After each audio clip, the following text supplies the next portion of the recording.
All right, next one. For new sites, best of 301 redirect category archives to respective target page and no index or not to look more natural to Google. No, well, here's the thing. If you are redirecting the category archive page to the top level page, product or service page, which is what I do for local projects, there's no reason not to set it to no index. The only time you would want to no index a category archive page is if you are leaving the category archive pages the way that they are, but you don't want them to index because it's just a blog roll for any posts within that category, if that makes sense. What I don't ever recommend setting categories to no index, especially if you're going to redirect it to the top level product or service page, the top of silo page. Anyways, it doesn't matter whether you set it to no index or not, because it's redirected to the money page, and the money page, top of silo page, is going to be set to index anyways.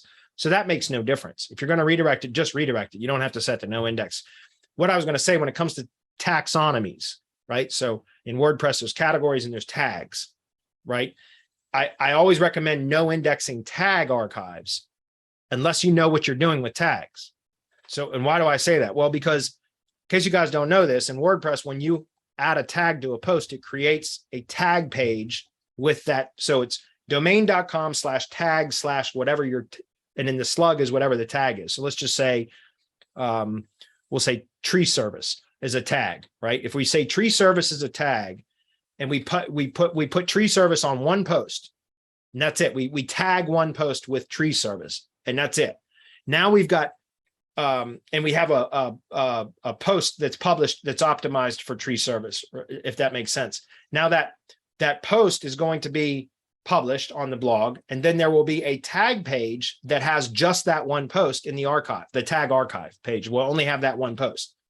So now you've got two pages on the site that are duplicates of each other, right? And so it's not duplicate content because one is a URL that is the domain.com/post slug. The other one is domain.com/tag/tag slug. So it's two different URLs, but for a lot of WordPress themes, it depends on the theme or the WordPress theme. Sometimes the archive page will have a snippet. Sometimes it will be the full post. So a tag archive or category archive page, it depends. Most of them now are snippets. They're not actual full posts. But either way, what I'm saying is if you only use a tag on one post, now you've got two pages on the site that are all basically identical. They're duplicates, if that makes sense. And so that can be an issue. Where tags, so that's why I recommend to most people, just no index your tag archive pages, because most people don't know how to use tags properly or you know what I mean? So what I'm saying though, is if you use a tag strategically, and by the way, if you know, you can do some really cool things with single tag archive pages, because you can canonicalize those to its corresponding post. And then you can use the tag archive page as a link building target. And it kind of masks prying eyes from seeing what you're doing. Because if you don't know this, a canonical will pass link relevance and equity to its target. So you can set up a tag page, no index it, but have a canonical that links to its corresponding post. And then you could use the tag archive page as a link building target, right? Does that make sense? So then if prying eyes, other SEOs want to take a look at your post and figure, damn, these guys are doing so well. How are they ranking? I don't see any backlinks. So it's because the backlinks are pointed to a tag page, which is canonicalized to the post. Anyways, that's kind of more advanced stuff. But what I'm saying is with the tag stuff, with tag archives, you can do some pretty cool things with it if you do it right. But tags you shouldn't use unique tags unless you are doing it like you know what you're doing, as I just described. Otherwise, tags should be kind of like a common. You should have a tag shared at least across two posts. Does that make sense? So then each individual post that has that tag has its own post URLs on its own page, essentially on the site. But then the tag archive page will now have two posts instead of just the one post, which mimics being a duplicate of its original. Does that make sense? I don't know if that's clear or not. But so when it comes to setting taxonomy pages to index or no index, I recommend only no indexing the tag archive pages for most people. If you're an advanced SEO and you know how to use tags properly, then it's not necessary to do that because you can use them very strategically.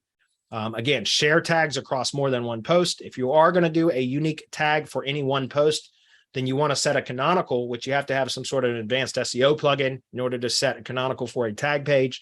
But you can set the canonical for that tag page to its post. So now you have two post URLs or two different URLs that you can use as link building targets. But the one that would be the duplicate, which is the tag archive page, is canonicalized to its source, which is the proper way to do things anyways. Does that make sense? So for category archives, though, like I said, there's no reason to no index that. I do like to redirect category archive pages up to its corresponding top of silo page. And a lot of you, some of you guys probably have no idea what the hell I just said, but I'm speaking specifically to Henry because that's what he asked and I gave him the answer. If that was a little bit more advanced, then, you know, come join the mastermind and learn what the hell I was talking about. Or is it better to build out category archive pages with content and interlink properly? Well, there's something to be said for that. Now, some of the kind of more advanced, you know, SEO plugins and things like that is you can add additional content to a category archive page.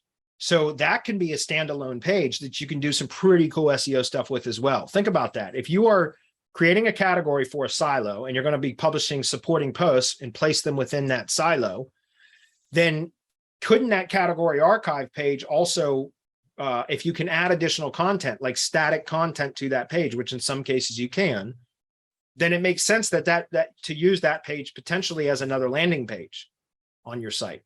So there is something to be said for that as well. But again, that's kind of a more advanced site build, which I don't really have time to get into all of that here. But just on a kind of a short answer would be, yeah, category archive pages. I like to redirect those 9 times out of 10 to the top of silo page.